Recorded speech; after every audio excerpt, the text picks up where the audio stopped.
wabarakatuh.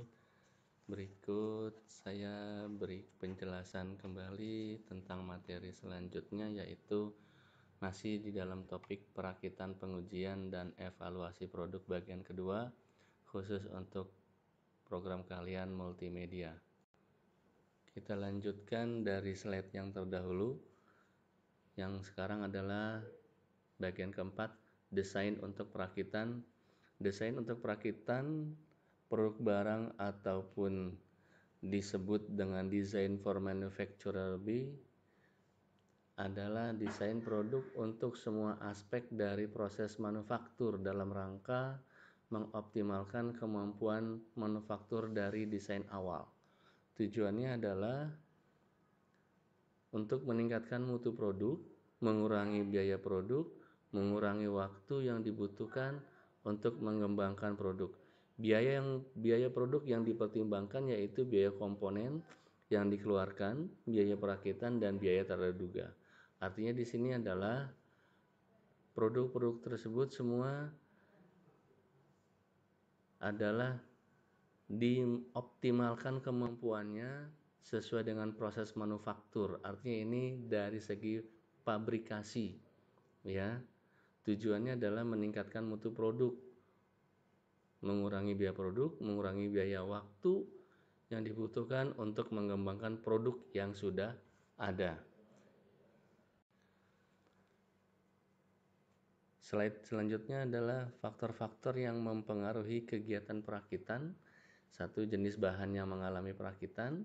Kedua, kekuatan yang dibutuhkan. Ketiga, pemilihan metode perakitan.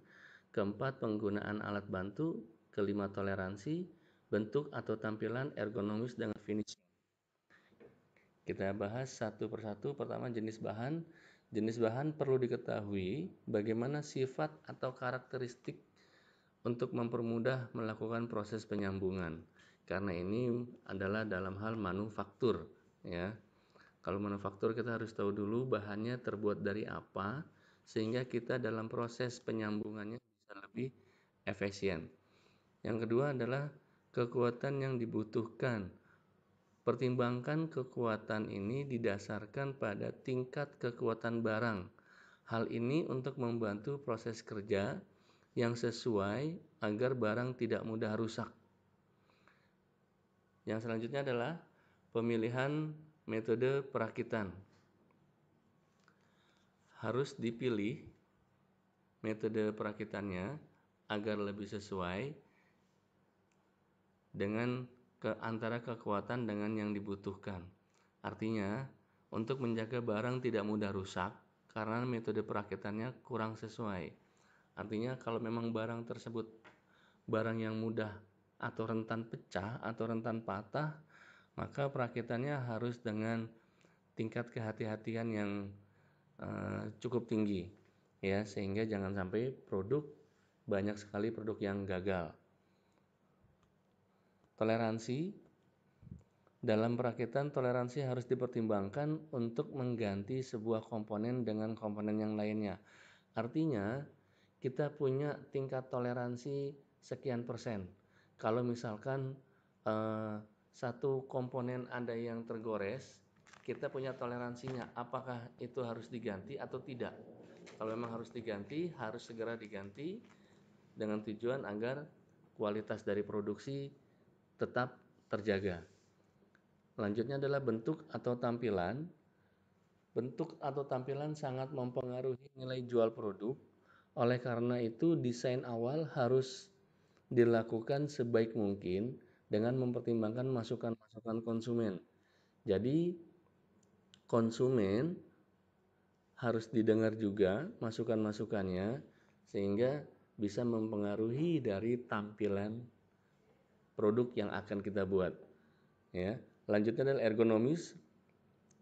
Ergonomis di sini dalam perakitan merupakan kesesuaian produk dengan kenyamanan konsumen.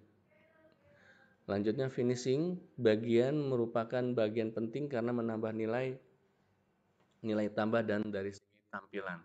Jadi harus di finishing harus dengan lebih halus, lebih nyaman, sehingga si pengguna akhirnya bisa lebih puas dalam menggunakan produk yang kita hasilkan. Pengujian produk. Satu, pengujian produk baru. Perusahaan tentunya akan selalu berupaya untuk menghasilkan barang dan jasa yang baru sehingga dapat bersaing di pasar. Akan tetapi produk baru yang dihasilkan tidak dapat langsung dijual ke pasar. Hal ini dikarenakan dibutuhkan pengujian terlebih dahulu pada produk tersebut. Artinya, tidak semua barang atau tidak semua produk yang benar-benar baru bisa langsung dilempar ke pasaran, bisa langsung dimiliki oleh konsumen karena dibutuhkan pengujian produk terlebih dahulu. Tujuannya apa? Tujuannya agar konsumen terlindungi dari hasil produk yang kita hasilkan. Tujuan penggunaan produk baru. Satu, memberikan penilaian yang lebih rinci tentang peluang sukses produk baru, mengidentifikasi berbagai penyesuaian akhir yang diperlukan untuk produk, menetapkan berbagai elemen penting dalam program pemasaran yang akan digunakan untuk memperkenalkan produk di pasar.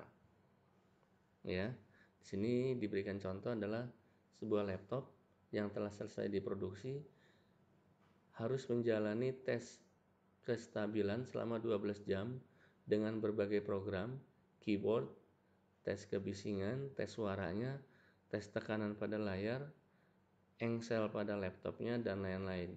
Jika lolos, maka akan segera dikirim ke bagian pengemasan dan siap dipasarkan.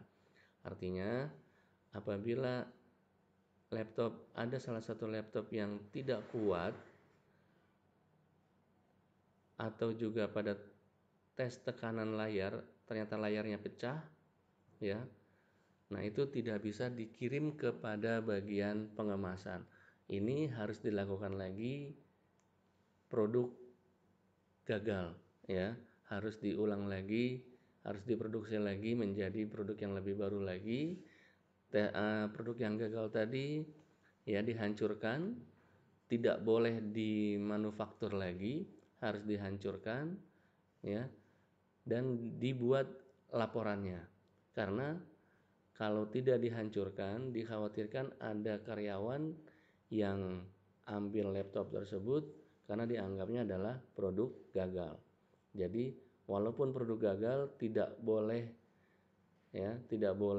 diambil ataupun tidak boleh disimpan, itu harus dihancurkan untuk menghindari hal-hal yang tidak diinginkan. Bisa jadi karyawan tersebut mengambil lalu dijual, ya, dan ini akan membuat nama jelek perusahaan. Itu tujuannya. Apabila produk gagal harus segera dihancurkan.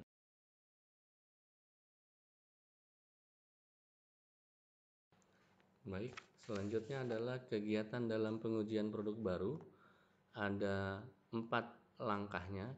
Technical testing, ya, preference and satisfaction testing, simulated test market and laboratory test market, dan market test.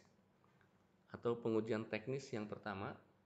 Pengujian teknis di sini adalah dengan cara membuat prototype atau membuat contoh yang merupakan perkiraan produk akhir. Pengujian kinerja prototype dapat menghasilkan sejumlah informasi-informasi penting. Jadi, sebuah produk sebelum produk tersebut jadi, itu harus ada yang namanya prototype, contohnya. Ya, jadi nanti setelah produk contoh itu jadi, dites, tesnya bagus, baru dibuatlah yang namanya produksi massal. Jadi kalau kita membuat satu produk mobil contohnya, tidak langsung diproduksi secara massal, secara banyak, tapi dibuat dulu satu sebagai prototype. Setelah itu baru dilakukan produksi massal. Produksi massal dilakukan setelah pengujian teknis ini dianggapnya memuaskan, artinya prototipenya itu lebih aman, ya. Yang kedua adalah pengujian preferensi dan kepuasan. Maksudnya di sini adalah pengujian digunakan untuk menetapkan elemen-elemen yang akan dirancang dalam rencana pemasaran dan untuk membuat taksiran penjualan awal dari produk baru. Jadi untuk menentukan berapa kira-kira harga jual dari sebuah produk, ya. Jadi tidak hanya semata-mata harganya sekian rupiah, tidak, tapi ada yang namanya tesnya terlebih dahulu. Nah, tesnya ini bisa dilakukan dengan dua cara. Pendekatan pertama yaitu meminta konsumen untuk menggunakan produk yang kita tes, ya, lalu kita minta jawaban mereka apakah memuaskan atau tidak. Lalu yang kedua dengan cara pendekatan blind test atau tes buta. Artinya tes buta di sini kita ambil secara random beberapa konsumen lalu bandingkan dengan berbagai alternatif produk tanpa si konsumen tahu ini mereknya apa dan dari mana produsennya. Nah, itu namanya blind test, artinya si yang menjadi tester atau yang menjadi penguji konsumen tidak tahu kalau dia sedang menguji produk A atau produk B, sehingga dia akan lebih mandiri atau lebih tidak berpihak, ya, karena dikhawatirkan produsen atau dikhawatirkan konsumen ada subjektif, ya, dia akan bilang bagus. Tapi kalau dia blind test, dia tidak akan subjektif. Artinya dia tidak tahu kalau itu adalah produknya A atau produknya B. Jadi lebih jujur dalam hal hasil testingnya.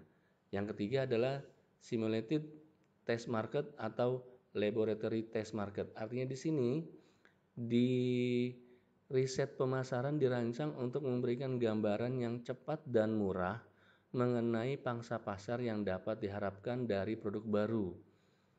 Di sini pengujiannya adalah di dalam laboratori atau di dalam lab, tidak langsung kepada market. Yang keempat, market test. Nah, ini adalah yang sering digunakan oleh sebuah perusahaan. Kenapa? Market test ini lebih simpel. Market test ini lebih murah dibandingkan dengan ketiga nomor yang tadi di atas.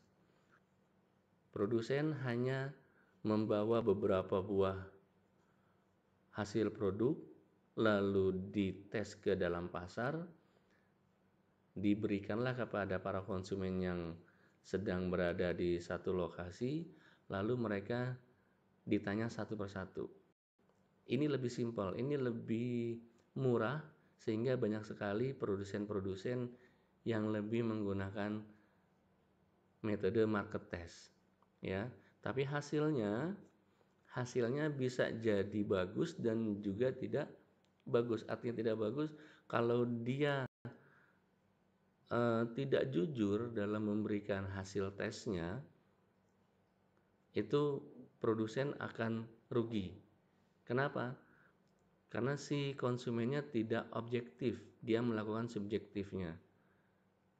Nah, itu yang hasil dari nomor 4, walaupun dia lebih murah, walaupun dia lebih simpel, tapi tidak menjamin hasilnya lebih maksimal, ya. Untuk tugas selanjutnya yaitu dengan membuat perbandingan pengujian produk baru. Di slide ke-9 saya buat contohnya adalah untuk helm. Bukan berarti kalian bikin pengujiannya juga dari helm, tapi dari produk yang lain, ya. Saya tunggu 1 minggu ke depan. Terima kasih. Mohon maaf atas keterlambatan upload filenya. Wassalamualaikum warahmatullahi wabarakatuh.